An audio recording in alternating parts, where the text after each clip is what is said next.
Hello, welcome back to Theology 345. This is Dr. Greg Jones, and we are looking at the text, The Cost of Discipleship by Dietrich Bonhoeffer. Last time we talked about cheap grace and costly grace. This time we're going to, in this lecture, we'll talk about, this is the second lecture for Bonhoeffer. We will talk about the call to discipleship.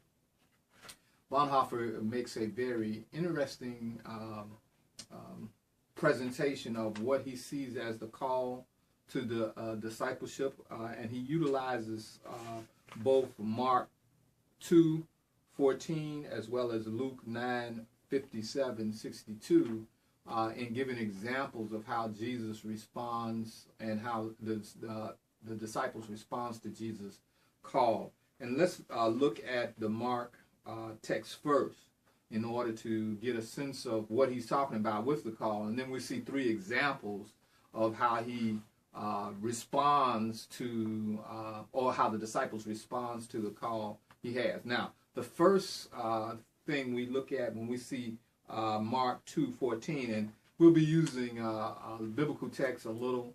Those of you all who might not be Christian, or you might have not made up your mind, don't feel challenged. I'll read this to you, and we will follow through here. I'm not trying to evangelize. I'm simply wanting to illuminate how Dietrich Bonhoeffer sees the notion of reunion of the church inside his understanding of the cost of discipleship, So he's looking at discipleship in a very specific way, and he's talking about the church, the lay church in particular. So let's look at this Mark text first. Mark 2:14 reads, "And as he passed on, he saw Levi, the son of Alphaeus, sitting at the tax office, and he said to him, 'Follow me.' And he rose and followed him." What is he saying there? He begins the call of discipleship with that text, and he says the response of the disciples is an act of obedience, not a confession of faith in Jesus. How can the call immediately invoke obedience? He's asking. He says the authority of Jesus Christ as the Son of God immediately presents to Levi the notion that I have to stop everything that I'm doing and follow, because this is the Son of God. He says on page 58, Levi leaves all that he has, but not because he thinks that he might be doing something worthwhile, but simply for the sake of the call. Otherwise, he cannot follow in the steps of Jesus. This act on Levi's part has not the slightest value in itself. It is quite devoid of significance and unworthy of consideration.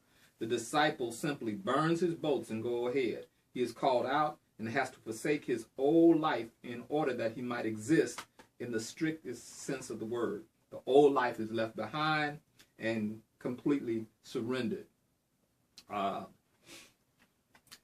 What Bonhoeffer is suggesting here is that Jesus Christ's presence as mediator, as a Son of God, has the authority to call one out of one's existence into a new existence. And this is what he's accepting. And he's saying that this call by this mediator, because understand, Jesus Christ is the mediator between man and God. Okay, and he says this in the text, and I want you to read that. But what he's saying is, this call, if heard, is a absolute call. This has nothing to do with arbitrary kind of negotiation and trying to understand what's in it for me kind of thing. This call is an absolute obedient response to Jesus Christ. On page 59, he says, only can the mediator, the Son of God, call us to follow him. Discipleship means adherence to Christ, and because Christ is the object of all that adherence, it must take the form of discipleship. An abstract Christology, a doctrinal system, a general religious knowledge on the subject of grace or on forgiveness of sins render discipleship superfluous, and in fact, they possibly exclude any idea of discipleship whatever. and are essentially inimical to the whole conception of following Christ. Christianity without discipleship is always Christianity without Christ. What he means there is that the whole notion of Christology, the study of Christology in an abstraction, doesn't make any sense at all. It's just mythological. The only way that we can show our obedience and belief in Jesus Christ is to follow him. That's very powerful. That's very provocative. And what he's saying to us is that when you look at the church and we talk about what the church has become and what we see the church doing in the life of the world today, is the church following Jesus Christ?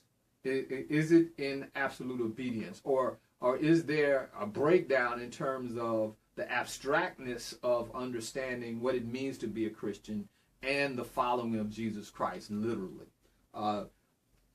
Make no bones about it. Bonhoeffer is very clear about this, and he is very adamant about this. You don't get a chance to be a half-peddling Christian, a half-doing Christian. You have to be all in or nothing from the Bonhoeffer perspective.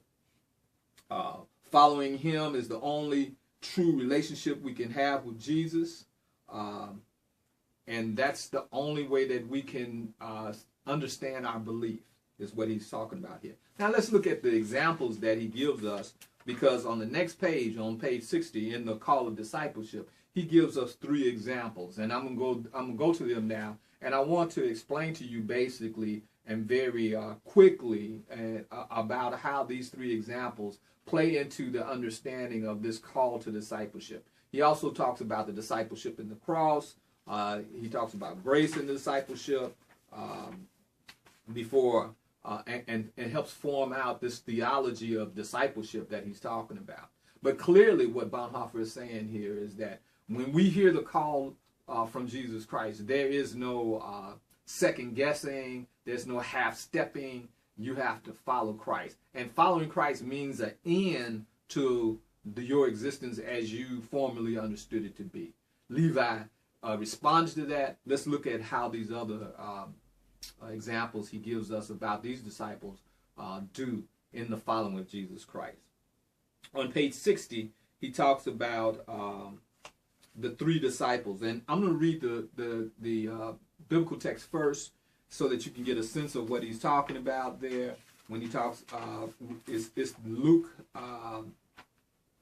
We're going to the Luke text. Let's see here. Luke 9 is what we're looking at. And we're looking at from 57 to 62. Luke 9, 57 to 62. I'll read it, and then we'll go very quickly through how the 3 responses are. As they were going along the road, a man said to him, "I will follow you wherever you go." And Jesus said to him, "Foxes have holes and birds of the air have nests, but the Son of Man has nowhere to lay his head." To another he said, "Follow me." But he said, "Lord, let me first go to bury my father." But he said to him, "Leave the dead to bury their own dead, but as for you, go and proclaim the kingdom of God." Another said, "I will follow you, Lord, but let me first say farewell to those at my home." And Jesus said to him, "No one who puts his hand to the plow looks back is fit for the kingdom of heaven." Okay, so let's look at these 3 texts. I want you to pay special attention to how Jesus responds to each of these. The first disciple offers to follow Jesus without waiting to be called. The first disciple essentially does not understand the cost of following Jesus. And so he's being presumptive and presumptive. He's presuming that he understands what it means to follow the mission ministry of Jesus Christ, and he doesn't. So he's being naive, and he's being a little arrogant in terms of saying, well, I'm going to do this as a mission in ministry. He shows the would-be disciple of what the life following him involves. We hear the words, the one who is on his way to the cross, whose whole life is summed up in the Apostles' Creed by the word suffer. And Jesus essentially is saying to him, no man would choose this life for himself. So for you to say, I'm going to follow you, is a presumption that you cannot make. You cannot make. The second disciple allows the law to come between. Look at what the second disciple says. the would-be disciple wants to bury his father before he starts to follow. So the second disciple hears the call, and he says, yes, I'll follow you, but let me bury my father first. The second disciple is allowing the law of the land to come between him and Jesus Christ. If this is indeed the Son of God, and you understand it to be the Son of God, the law must be broken for the sake of Christ. And we see that on page 60, and he gives an example of that on page 60. And then we see the third disciple that comes. The third would follow, but he wants to look at the third would-be disciple like the first, thinks that following Christ means that he must make the offer on his own initiative, as it were a career he had mapped out for himself. There's a difference between the first and the third disciple, though, because what the third disciple does is says, yes, I'll follow you, but I have certain conditions. Let me say my goodbyes to my family. And he says, Master, suffer me first. He wants to follow, but feels obligated to insist on his own terms. Discipleship to him, to him is something that he can feel conditions. The disciple places himself at the master's disposal, but at the same time retains the right to dictate his own terms, Bonhoeffer suggests. But then discipleship is no longer discipleship if you do that, Bonhoeffer says. And so this third disciple is taking a look at following Jesus, but he's saying, I still have to say goodbye to mom and dad and things of that nature, wanting to make the discipleship something that he can conform to his own terms. These are the three examples that Bonhoeffer gives to us as kind of breaking down how the disciples respond. Now, remember, the first one was Levi. He didn't ask any questions. He didn't have any response. He just simply got up from where he was and followed Jesus Christ. These three these are examples that is shown in the text of how people try to make excuses for, or the humanity, the human nature of, or the natural man nature of people get in the way of following Jesus Christ. And what Bonhoeffer is suggesting is that this is the same characteristic of the church. The church makes these same kinds of mistakes in terms of there's a presumption by some church communities that they're going to do this for Jesus without understanding the cost of what needs to be done. There's another group that basically allows for the law to restrict them in terms of their complete obligation to Christ. And then there's a third group that basically is saying, yes, we will follow, we will do those things that Christ has called us to do, but there's certain conditions that we need to set in terms of that. And in each of these cases, Bonhoeffer is saying is incorrect in terms of following Jesus Christ and forming what he would call the visible community. Now, as we begin to form out and look at what Bonhoeffer is talking about in terms of the cost of discipleship, I want to remind you that you will be hearing some of the same terminology that was used before by L. Ewell and Walter Wink as relates to salt and light and things of that nature in terms of how we need to become this visible community. What Bonhoeffer is saying in the next part of our time together is that there is a way that once we get beyond the restrictions of allowing our call to discipleship to be manipulated by our humanity, and we hear full well the spiritual call to Christ, this is how we need to present ourselves as visible community to the world. I will give you that information in our next lecture. Have a great day.